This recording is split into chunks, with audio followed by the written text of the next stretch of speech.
3,638 পৰিয়ালক মূৰ্তিমীয়া কেমান 2.0 আমি আজি মাটি পটা দিয়া হৈ গ'ল। বিনামূলীয়া পটা আমি কাৰ্বি আংলং অট'নমাছ কাউন্সিলৰ পৰা দিয়া হৈছে। বিফাৰ্মো ফ্ৰী আৰু পটাও ফ্ৰী আৰু পটা ইয়াত লৈ যাবৰ কাৰণে অহা যোৱা খৰচো কাৰ্বি আংলং অট'নমাছ কাউন্সিলৰ পৰা বহন কৰা হৈছে আৰু তেওঁলোকক খোৱা বোৱাও কাৰ্বি আংলং অট'নমাছ কাউন্সিলৰ পৰা দিয়া হৈছে।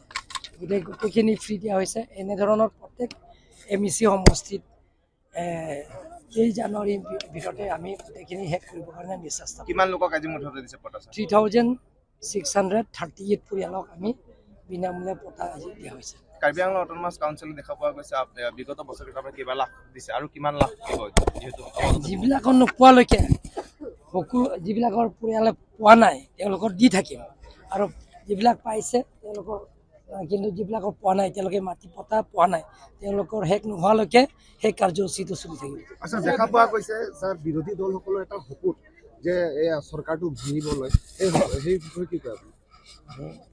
তেওঁলোকৰ মুখত ক'লেতো নহ'ব নহয়। ৰাইজ কাৰ লগত আছে আপোনালোকে দেখা পাইছে।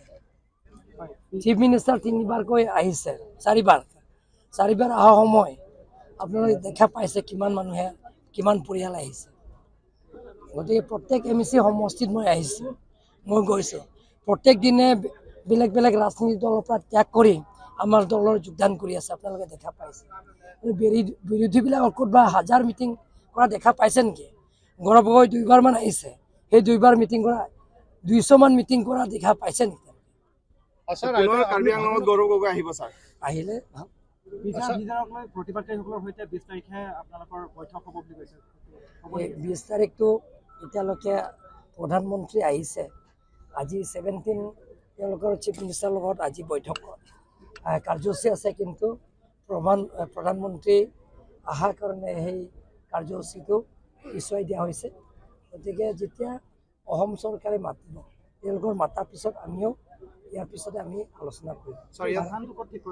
স্থানটো আমি কাৰ্বি আংলং অট'নমাছ কাউন্সিলতে ঠিক কৰিম। এইটো আমাৰ 20 তাৰিখটো নহ'ব।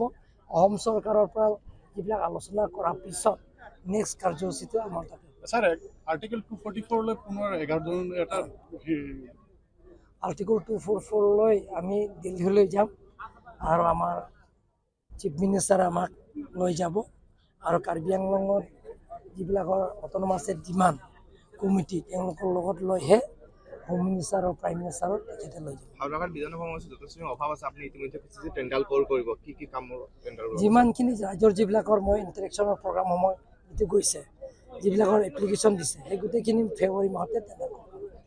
আজি পটা বিতৰণৰ আগমুহূৰ্তত আপুনি বাটত আৰু কাৰ্যসূচী লৈ আহিছিলে। বেলেগ বেলেগ কাৰ্যসূচী তাতে এটাতো আছে ৰাজা পথাৰ হাই ছেকেণ্ডেৰী স্কুল বিল্ডিং 3,52 লাখৰ উদ্বোধন কৰা হৈছে। ফাৰ্নিচাৰ পৰা আৰম্ভ কৰি G+1 বিল্ডিং ইনগ্ৰেশ্যন কৰিছে। ইয়াৰ পিছত আমাৰ লাংফেয়াৰ কনষ্টিটুৱেঞ্চি ৰাস্তা ব্লেক টপিং ৰাস্তা এইটো উদ্বোধন কৰি আহিছে। যিকোনো খবৰৰ বাবে যোগাযোগ কৰক আমাৰ এই নম্বৰত 9181 307 221।